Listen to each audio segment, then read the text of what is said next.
Hello again, guys. All right, Wednesday and Thursday, 19th and 20th. Why has there been an increase in globalization in the 20th and 21st centuries? All right, so we're going to read this description below. Some historians argue that globalization started in the late 1400s when explorers like Christopher Columbus and Vasco da Gama sailed to parts of the world that had little direct contact with one another, like Europe and the Americas, southern and eastern Africa, and southern and southeast Asia. After the turning point that was the age of exploration, the pace of globalization increased because of innovations in technology and motivations to gain wealth and exchange culture. A lot has changed since the 15th century. Read the descriptions of the methods for globalization's spread in the 15th century and then explain how we address those same needs today. So in the 15th century, people communicated over long distance by writing letters that were carried by messengers on foot, horseback, or ship. Today, we communicate through lots of different ways. You've got email, we've got text, we've got FaceTime, you've got, for some older people, Skype, we've got, I guess, just regular old phone calls. I guess we can use things like WhatsApp, right? So it's more than just what you guys do to communicate with each other, but maybe other people across the globe use something different besides just their normal cell phone service. Okay. Next, in the 15th century, people traded over long distances by shipping goods on foot with the help of horse-drawn wagons or ships to markets where they were sold to buyers in person. If traders from Europe or Africa wanted to trade in the Americas, it took between 8 and 12 weeks to sail one way. So now trade over long distance, I don't know, we're just going to say Amazon has ships everything in 2 days. Sometimes less.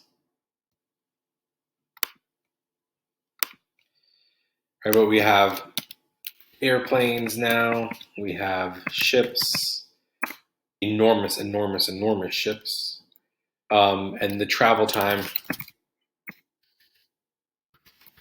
is much shorter. I don't know specifically, but let's figure it out. How long does it take a container shipped across the Pacific?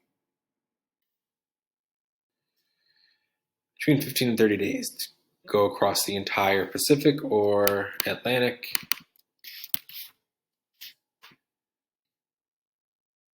$10 to 20 days.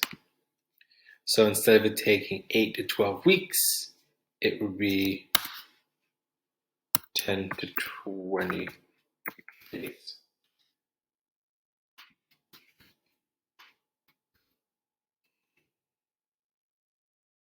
All right, so let's look at specifically some of the communication technology that we kind of just discussed.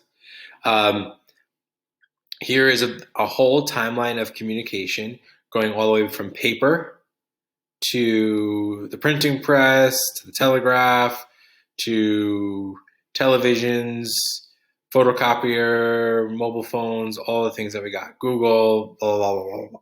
Okay? All that stuff. Then you've got a quick little video to watch from YouTube, okay, from the Bill and Melinda Gates Foundation, specifically looking at mobile phones and their impact and answering 3 questions.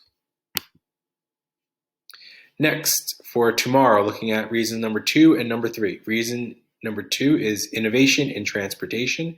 Again, we have a short video, how containerization shaped the modern world. So basically how we use these gigantic ships with hundreds of containers on them, right?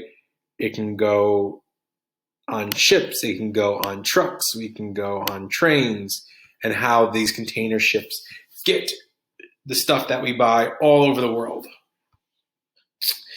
All right, again, similar, those 3 questions. Then finishing it up with reason number 3.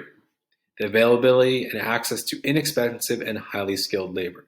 So pretty much how we have cheap labor in some parts of the world, like specifically where, right, I mentioned in the previous video that my shoes were made in Vietnam, which is over here, and we can see that the lighter color of the map, the lower the wage is, the minimum wage. We can see that the darker color countries are higher in wage. Okay, so my shoes were made in Vietnam. El Salvador is somewhere here in South America. And then also Mexico is also fairly lower, at least even lower than the United States. Okay, so we have a spread of that. We also see that typically some of the places like India and Bangladesh, where a lot of clothing is also made, education level is low.